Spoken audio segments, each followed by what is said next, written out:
Well, thank you again for having me here. I always appreciate it. This is a great forum. You are folks who take the policy issues of the day very seriously, and we always have a robust discussion and a robust debate. And so I'm more than thrilled to be part of this today. I'm here to talk about a specific ballot measure that's on your November ballot. It's ballot measure 86. I want to start by reading to you what the Eugene Register Guard said in endorsing ballot measure 86. They said, if we vote for measure 86, it will signal lawmakers that Oregonians support higher education, value long-term thinking, and would rather invest than spend.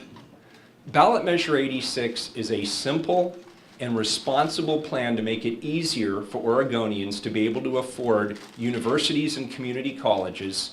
It reduces student debt, and it increases funding for vocational and technical training programs at community colleges.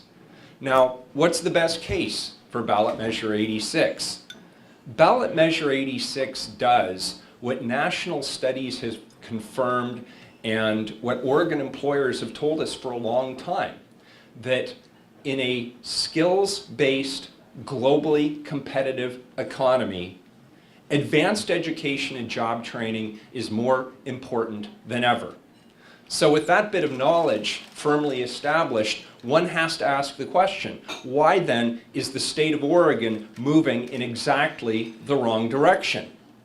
When it comes to the cost of educating a student in Oregon at the higher education level, the cost has actually remained relatively stable over the last 30 years, adjusted for inflation. But the price that students and their families pay to attend universities and community colleges has gone up precipitously. It's gone up 50% over a recent 8-year period. Now, how can that be, that the cost of educating remains stable, but the price students and their families pay increases? The answer is very clear.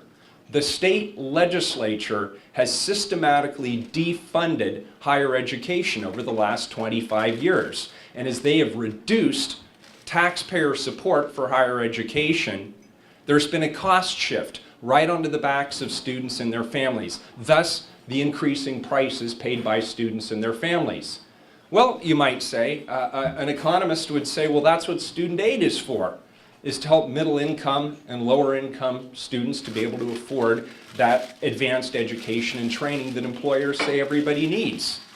Well, the fact is, we're not only a high-price state when it comes to higher education, we are a low student aid state.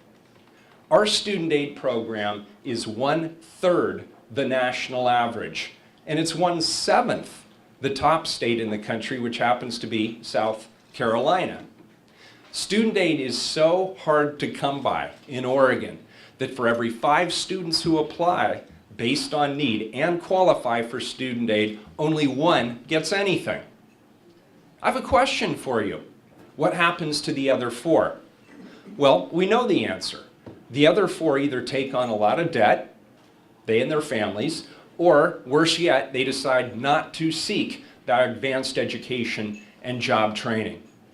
The situation, unfortunately, is even worse when it comes to vocational and technical training. Not everybody wants or needs to go to a university, but everybody needs access to job skills in a skills-based economy. But when it comes to vocational and technical training, this state made a very penny-wise and pound-foolish decision a number of years ago to effectively gut vocational and technical training in our high schools. Ballot measure 86 reverses these trends. Not in the immediate term. This is a long-term strategy, a long-term commitment to higher education, to student financial aid, and to vocational and technical training. But with time, it reverses the tide and gets us off the bottom of all of these lists that we don't want to be on the bottom of when it comes to the cost that students pay for education and access to vocational and technical training. So how does it work? Well, ballot measure 86 gives the legislature a set of tools that they don't currently have access to. The only tool they have access to when it comes to funding student aid or vocational and technical training is tax dollars. They can raise taxes. That's all that's currently available to them. Ballot Measure 86 gives them a series of responsible, proven tools that have been used for decades by other institutions. Most notably, it allows the legislature to create a permanent, growing endowment dedicated to student financial aid and vocational and technical training. It's the same kind of endowment that's used by Harvard, by Stanford, by MIT, by other institutions. Why do they do that? They do it because they want to take advantage of compound earnings over the long run. Ballot Measure 86 does that. In a resource-constrained state, everything shouldn't be about taxes. We should also take advantage of compound earnings when we have the ability to do that over the long run. Secondarily, Ballot Measure 86 also allows community foundations and philanthropic and community-minded organizations and individuals to make contributions to that endowment. In other words, for people who support higher education and want to connect middle-class and lower-income students with those job skills, Ballot Measure 86 allows them to make direct contributions into that fund. It also opens the door to the question, well, how do you seed it? There's a couple of ways you could seed the fund. You could just directly appropriate tax dollars into the fund the way we do today. The legislature would have to prioritize it and say, student financial aid is important to us, and we're going to prioritize it, work it into the budget, and put it into the endowment. That's one strategy.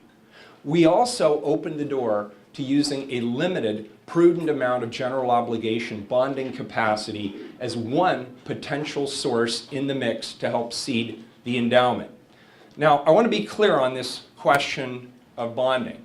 When I first proposed this 3 years ago, interest rates were effectively zero. It would have been a good move 3 years ago. Interest rates now are about 3.5% for the kind of bonds that we're talking about, the 30-year bonds.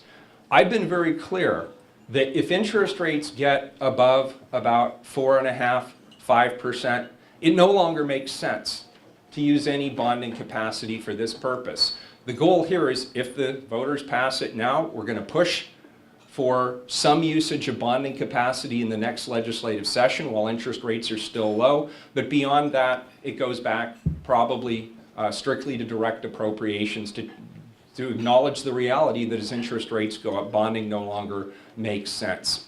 I hope you will join the large number of institutions across this state that have endorsed Ballot Measure 86, employer organizations like the Oregon Business Association, the Portland Business Alliance, and others, labor organizations like SEIU and the American Federation of Teachers of Oregon, community colleges like Portland Community College, universities like the University of Oregon and Oregon State, and a whole host of community-minded organizations like the Oregon League of Women Voters and the Oregon PTA and others. And of course, we've gotten good traction with a number of newspaper organizations. The Eugene Register-Guard, the Mail Medford Tribune, the Portland Tribune, the East Oregonian, the Daily Historian, and others have all endorsed Ballot Measure 86, and I encourage you to give it due consideration. Again, this is about sending a signal to the legislature that we value higher education, that we value long-term thinking, and that we would rather invest than spend. This is an opportunity for the state of Oregon to create a permanent growing endowment dedicated to workforce development that would be a future competitive advantage for the state of Oregon and its future residents. I hope you'll join me in supporting Ballot Measure 86. Thank you very much for your time. Thank you. All good.